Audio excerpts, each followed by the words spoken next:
আমি প্রথম কথা বলে দিই আপনাদের, আমি কোনো রাজনৈতিক চাপানুতোর প্রশ্নে উত্তর দিতে প্রস্তুত নয় বা সেই অবস্থানে নেই। শারীরিক অবস্থা কেমন? ঘটনা হচ্ছে, আমি অভিষেককে জন্মাতে দেখেছি, আমার সামনে বড় হতে দেখেছি, আর মমতা ব্যানার্জির কাছেও আমি বড় হয়েছি। আমার 21 বছর বয়স থেকে আজকে 60 পেরোনো উত্তর পর্যন্ত আমি বড় হয়েছি। সেই পরিপ্রেক্ষিতে আমি মনে করি অন্তর থেকে, যখন আমি টেলিভিশনের পর্দায় আপনাদের খবরের জায়গা থেকে এই জাতীয় ঘটনার কথা শুনেছি, আমি সঙ্গে সঙ্গে মমতাদির ওখানে ছুটে যাই।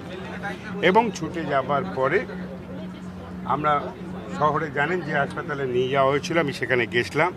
গিয়ে দেখেছি যে ওর যে ধরনের ইমিডিয়েটলি ট্রিটমেন্টের, কারণ আপনারা যখন জিজ্ঞাসা করছেন রাজনৈতিকভাবে নয়, 34টা বছর আমরা কিন্তু মধ্যে অধিকাংশ সময়টা আমরা অপোজিশন পলিটিক্স করেছি। তাই এই জাতীয় সিচুয়েশান ভিভিআইপি থেকে সাধারণ মানুষের আমার দেখার অভিজ্ঞতা আছে।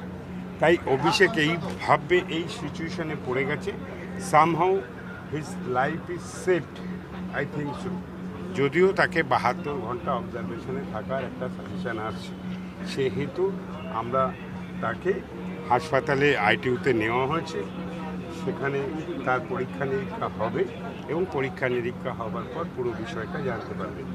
এবং মরালি আপনি বোঝেন যে ওই আমার অবস্থান যারা চুলচেরা বিশ্লেষণ করছেন, তারা তাদের মতন তাদের ব্যক্তি স্বাধীনতা অন্যান্য স্বাধীনতার মধ্যে করতে পারে।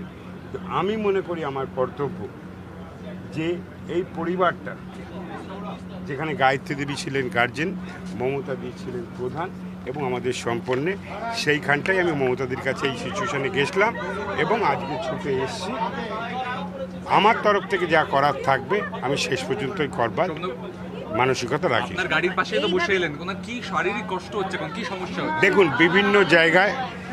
বিভিন্ন জায়গায় ইনজুরি স্পট দেখলাম, জামা কাপড় ছেড়ে দেওয়া হয়েছে হাত থেকে শুরু করে গলার নিচে থেকে বিভিন্ন জায়গায়, এবং ওর মাথায় হেলমেট ছিল বলে, এবং সঙ্গী সাথীদের কাছে যেটা শুনলাম যে একটা অদ্ভুত, মানে রাস্তাটা খুব অল্প পরিসরের রাস্তা ছিল, সেই পরিপ্রেক্ষিতে যে কোনো সময় যে কোনো ঘটনা ঘটতে পারত।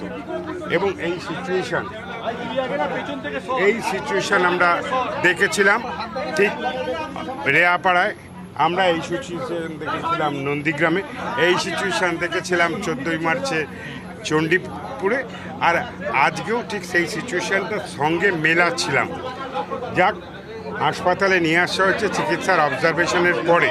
ওর মাথায় একটু চোট আছে, বিভিন্ন জায়গায় চোট আছে, বিভিন্ন ধাক্কা, এবং ও বলছে গা বমি ভাব আছে, এবং বমি বমি যে ভাব, সেই জায়গায় দাঁড়িয়ে চিকিৎসাটা হলে চিকিৎসকরাই আইডেন্টিফাই করে they are the best person, বাকিটুকুনি অ্যানালাইসিস।